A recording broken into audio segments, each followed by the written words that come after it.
să fi făcut-o. Tu, mamă, când m-ai făcut, mai bine să fi făcut-o. Două fântânele reci între două dealuri seci, două fântânele reci între două dealuri seci.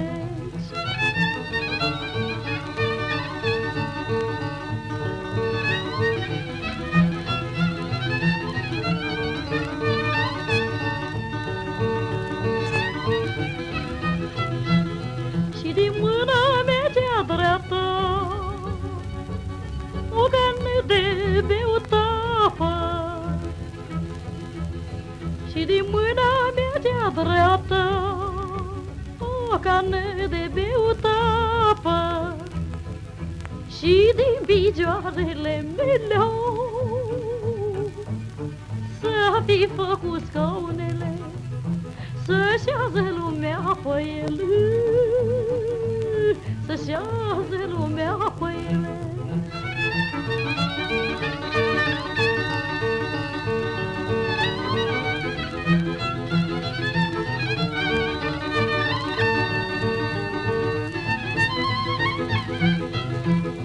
Și din mâna mea cea stângă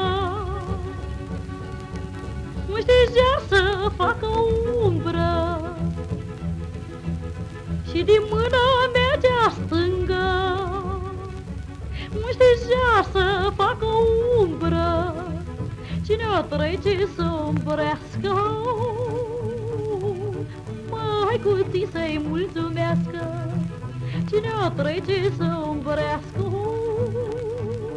măicuții să-i mulțumească.